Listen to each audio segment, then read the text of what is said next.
आज ब्रह्मांड में जितनी भी रोशनी मौजूद है उसका मात्र एक ही कारण है और वो है इस ब्रह्मांड में मौजूद तारे। तारे न्यूक्लियर फ्यूजन नाम के एक प्रोसेस का इस्तेमाल करके एनर्जी को प्रोड्यूस करते हैं जो मुख्यतः लाइट और गर्मी के रूप में बाहर आती है। यही लाइट जब अंतरिक्ष में मौजूद बाकी ऑब्जेक्ट्स पर पड़ती है तो वो भी चमकने लगते हैं। इस फिनोमिना का सबसे अच्छा एग्जाम्पल है मूनलाइट। आपने अपनी छोटी क्लासेस में पढ़ा होगा कि चांद के पास अपनी रोशनी नहीं है। दरअसल चांद बस सूर्य की रोशनी को रिफ्लेक्ट कर देता है और मात्र रिफ्लेक्शन के जरिए ही वह इतना ज्यादा चमक पाता है। हमारे सूर्य की तरह ही ब्रह्मांड में बहुत सारे तारे हैं। इस वीडियो के पिछले पार्ट में हमने पृथ्वी के सबसे नजदीक 5 तारों की चर्चा की थी। आज के इस वीडियो में हम उसी लिस्ट को बढ़ाने वाले हैं और 3 ऐसे तारों की चर्चा करने वाले हैं जो पृथ्वी के बहुत नजदीक मौजूद हैं। नंबर 1, लॉन्ग साउथ वर्ल्ड्स। इस तारे का नाम है ललंडे 21185 और यह पृथ्वी के पास मौजूद सबसे चमकदार रेड डॉर्फ तारों में से एक है। लेकिन अन्य रेड डॉर्फ की तरह ही ये भी बहुत ज्यादा धुंधला है और अपने अंदर से बहुत कम लाइट को रिलीज करता है। यही कारण है कि मात्र 8 प्रकाश वर्ष की दूरी पर मौजूद होने के बावजूद आप इसे बिना किसी पावरफुल टेलीस्कोप के नहीं देख सकते हैं। इस तारे का साइज और द्रव्यमान दोनों ही सूर्य से आधा है और इसकी खोज 18वीं सदी में एक फ्रेंच खगोल शास्त्री द्वारा की गई थी। इस तारे को ग्लीस 411 नाम से भी जाना जाता है और 20वीं सदी से ही इसके आसपास ग्रहों के मौजूद होने की संभावनाएं बताई जा रही हैं। 1950 में 2 वैज्ञानिकों ने यह क्लेम किया था कि इस तारे के आसपास एक ग्रह मौजूद है।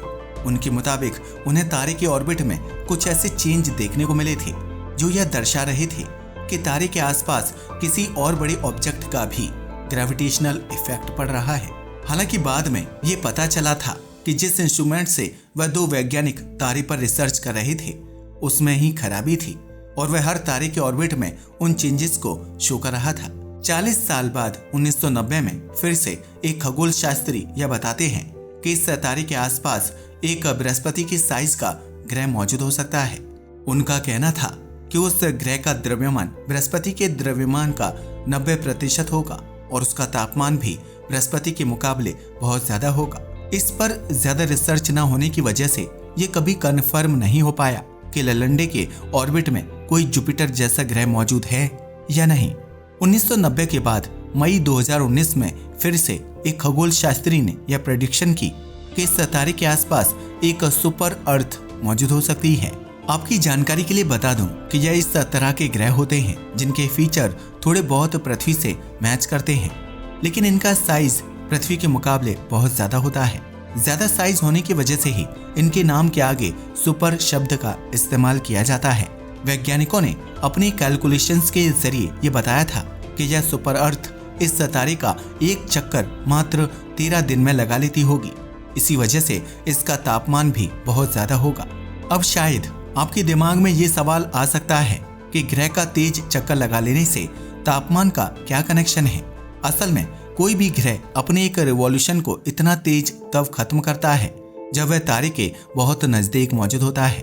तारे के नजदीक मौजूद होने का मतलब है कि उसकी मैक्सिमम हीट एनर्जी ग्रह तक पहुंच रही होगी, जिसकी वजह से उसका तापमान भी बहुत ज्यादा होगा। 2019 के बाद अप्रैल 2022 में वैज्ञानिकों ने फिर से इस तारे के आसपास एक ग्रह मौजूद होने की पॉसिबिलिटी बताई।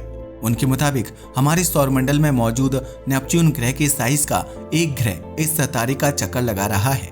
उन्होंने ये भी बताया कि उसे ऐसा करने में करीब 8 सालों का समय लगता होगा। इसके अलावा उन्होंने एक तीसरे ग्रह की भी प्रेडिक्शन की जो तारे को 215 दिनों के पीरियड में रिवॉल्व करता होगा। अभी तक वैज्ञानिक इनमें से किसी भी तारे के बारे में निश्चित नहीं है और यही कारण है कि वैज्ञानिक आने वाले पावरफुल टेलीस्कोप को इसी सौरमंडल पर फोकस करना चाहते हैं। वैज्ञानिक मानते हैं कि इस तारे के आसपास अगर उन्हें एक भी ग्रह मिल जाता है तो ये एक बहुत बड़ी डिस्कवरी होगी और अगर वह ग्रह बाई चांस हैबिटेबल हुआ तो यह एक उससे भी ज्यादा खुशी की बात होगी। Number 2, seriously bright. रात के आसमान में बहुत सारे तारे दिखाई देते हैं लेकिन उनमें से सबसे ज्यादा चमकने वाला तारा ही सबसे खास होता है। पृथ्वी के रात के आसमान में देखने पर सीरियस नाम का एक तारा सबसे चमकदार दिखाई देता है। चौंकाने वाली बात तो ये है कि वह तारा पृथ्वी के सबसे नजदीक मौजूद तारों की भी लिस्ट में शामिल है। इस तारे का नाम है सीरियस ए और यह एक बाइनरी सिस्टम में मौजूद है। इस बाइनरी सिस्टम में मौजूद दूसरे तारे का नाम है सीरियस बी। सीरियस ए हमारे सूर्य के मुकाबले 25 गुना ज्यादा चमकदार है और यही कारण है कि यह आसमान में इतना ज्यादा चमकीला दिखाई देता है। सिर्फ इतना ही नहीं, इसका डायमीटर सूर्य के मुकाबले 70% ज्यादा है और इसका सरफेस टेम्परेचर 9600 डिग्री सेल्सियस के आसपास रहता है। एक कंपैरिजन के लिए आपको बता दूं कि सूर्य का सरफेस टेम्परेचर मात्र 5500 डिग्री सेल्सियस है। इस तारे के बारे में एक और इंटरेस्टिंग बात यह है कि जहां हमारा सूर्य 4.6 अरब साल पुराना है, वहीं इस तारे को पैदा हुए अभी 200 से 300 मिलियन साल ही हुए हैं। यानी जब हमारी पृथ्वी पर सबसे पहली बार डायनासोर विकसित हुए होंगे, तब इस तारे की पहली रोशनी हमारी पृथ्वी तक आई होगी। लेकिन यह तारा पूरी कहानी का मात्र आधा हिस्सा है। सीरियस बी नाम का यह तारा सीरियस ए के साथ बाइनरी सिस्टम में है और यह दोनों हमारी पृथ्वी से 8.6 प्रकाश वर्ष की दूरी पर मौजूद हैं। इन्हें एक दूसरे का चक्कर लगाने में 50 सालों का समय लगता है। सीरियस बी एक बहुत ही छोटा तारा है और वैज्ञानिक बताते हैं कि इसका साइज हमारी पृथ्वी के बराबर है। इतना कम साइज होने के बावजूद इसका द्रव्यमान हमारे सूर्य का आधा है। यह असल में एक व्हाइट डॉर्फ तारा है जिसकी डेंसिटी बहुत ज्यादा है। इन तारों की फॉर्मेशन तब होती है जब एक सूर्य की साइज के तारे में फ्यूल खत्म हो जाता है। आपको जानकर हैरानी होगी कि आज से करीब 5 अरब साल बाद हमारे सूर्य के साथ भी कुछ ऐसा ही होने वाला है। अभी तक इन दोनों तारों के आसपास किसी भी ग्रह को नहीं ढूंढा गया है, जो एक बहुत ही विचित्र बात है। आमतौर पर सूर्य जैसे तारों के आसपास ही सबसे ज्यादा ग्रहों की डिस्कवरी होती है, लेकिन इस स्टार सिस्टम के साथ ऐसा नहीं है। 19वीं सदी में एक खगोल शास्त्री ने इस बात की प्रेडिक्शन की थी कि इस स्टार के सिस्टम में एक और तारा मौजूद है, लेकिन हबल टेलीस्कोप द्वारा की गई ऑब्जर्वेशन से यह प्रूव किया जा चुका है कि ऐसा कुछ भी नहीं है। अगर यह बात सच होती तो यह स्टार सिस्टम भी बिल्कुल अल्फा सेंटोरी स्टार सिस्टम जैसा ही हो जाता। आपकी जानकारी के लिए बता दूं कि जिन स्टार सिस्टम में 3 तारे मौजूद होते हैं उन्हें ट्रिपल स्टार सिस्टम कहा जाता है। नंबर 3, सेटीज। हमारी इस लिस्ट के आखिरी 2 तारे हैं BL सेटी एंड UV सेटी। यह दोनों तारे भी एक बाइनरी सिस्टम में हैं, जिसका यह मतलब है कि यह भी एक दूसरे का ही चक्कर लगाते हैं। यह स्टार सिस्टम भी हमारी पृथ्वी से 8.6 प्रकाश वर्ष की दूरी पर मौजूद है। इन दोनों तारों को नॉर्थ दिशा में मौजूद सीटस कॉन्स्टेलेशन में ऑब्जर्व किया जा सकता है। यह दोनों ही तारे मेन सीक्वेंस कैटेगरी के हैं और इन दोनों ही तारों की ब्राइटनेस बहुत कम है। सिर्फ इतना ही नहीं, इन दोनों तारों का रंग भी बिल्कुल एक जैसा है और इन्हें ऑब्जर्व करने पर यह लाल रंग के दिखाई देते हैं। आपकी जानकारी के लिए बता दूं कि मेन सीक्वेंस तारे हमारे ब्रह्मांड में मौजूद सबसे जरूरी तारे होते हैं। इनके केंद्र में फ्यूजन रिएक्शन चल रहा होता है, जिसके अंतर्गत 2 एटम्स आपस में मिलकर एक भारी एटम की फॉर्मेशन करते हैं। इस प्रोसेस में बहुत ज्यादा एनर्जी रिलीज होती है, जो तारे की बाहरी लेयर्स के रूप में दिखाई देती है। जब इन तारों के केंद्र में मौजूद हाइड्रोजन और हल्के एलिमेंट खत्म हो जाते हैं तो ये अपने द्रव्यमान के अनुसार अलग अलग ऑब्जेक्ट में कन्वर्ट हो जाते हैं। अगर तारे का द्रव्यमान बहुत कम होता है तो वह एक व्हाइट डॉर्फ तारे में बदल जाता है। अगर तारे का द्रव्यमान ना बहुत कम और ना बहुत ही ज्यादा होता है तो वह एक न्यूट्रॉन तारे में बदल जाता है। यह हमारे ब्रह्मांड में मौजूद सबसे डेंस तारे होते हैं। अगर आप न्यूट्रॉन स्टार के मैटर का मात्र 1 चम्मच का वजन कैलकुलेट करेंगे तो वह माउंट एवरेस्ट से भी ज्यादा आएगा। इससे आप अंदाजा लगा सकते हैं कि इनकी डेंसिटी कितनी ज्यादा होती है। अंत में अगर तारे का द्रव्यमान बहुत ही ज्यादा होता है तो वह ब्रह्मांड के सबसे मिस्टीरियस ऑब्जेक्ट में कन्वर्ट हो जाता है। हम बात कर रहे हैं ब्लैक होल्स की।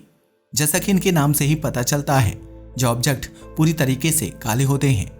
इनका गुरुत्वाकर्षण बल इतना स्ट्रांग होता है कि प्रकाश भी इनके अंदर जाने के बाद बाहर नहीं निकल पाता। खैर, आइए अपने टॉपिक पर वापस आते हैं। सेटिस तारों को 1940 में एक डच अमेरिकन एस्ट्रोनॉमर द्वारा खोजा गया था। उनके मुताबिक यह तारे अपने कॉमन पॉइंट का चक्कर 5 सालों में लगाते हैं। इंटरेस्टिंग बात यह है कि इन दोनों तारों के बीच की दूरी कम और ज्यादा होती रहती है, और ऐसा इसलिए है क्योंकि इन दोनों का ऑर्बिट स्टेबल नहीं है। आमतौर पर ऐसे ऑर्बिट्स में कोलिजन यानी टकराव के बहुत चांस होते हैं, जिसमें दो तारे आपस में टकराकर या तो एक बड़े तारे का निर्माण कर लेते हैं या फिर पूरी तरीके से खत्म हो जाते हैं। अगर ऐसा कुछ होता है तो ये हमें पृथ्वी के आसमान में जरूर देखने को मिलेगा, लेकिन फिलहाल के हिसाब से वैज्ञानिकों ने ऐसी किसी भी दुर्घटना होने की संभावना नहीं जताई है। ये दोनों ही तारे एक दूसरे से बहुत मेल खाते हैं। इन दोनों का ही द्रव्यमान हमारे सूर्य के द्रव्यमान का मात्र 10% है और इनकी रेडियस सूर्य के मुकाबले मात्र 14% है। ये दोनों ही फ्लेयर स्टार्स हैं, जिसमें UV-CT कुछ ज्यादा ही वायलेंट और खतरनाक है। आपकी जानकारी के लिए बता दूं कि फ्लेयर स्टार्स ऐसे तारों को कहा जाता है जो अपने अंदर से बहुत सारे मैटर को समय समय पर अंतरिक्ष में रिलीज करते रहते हैं। यह मैटर ज्यादातर रेडियो एक्टिव होता है और इसका तापमान भी बहुत ज्यादा होता है। कई बार यह मैटर इतना ज्यादा डेंजरस होता है कि यह पूरे के पूरे ग्रह को ही बंजर कर देता है। आपको जानकर हैरानी होगी कि ऐसा नेचर मुख्यतः छोटे तारों में ही देखा जाता है, और यही कारण है कि हमें UV-CT और BL-CT में यह देखने को मिलता है। तो ये थे हमारी पृथ्वी के सबसे नजदीक मौजूद कुछ तारे। आपको इस पूरी लिस्ट में सबसे अच्छा तारा कौन सा लगा, हमें नीचे कमेंट करके जरूर बताइएगा। आज के वीडियो के लिए बस इतना ही। धन्यवाद।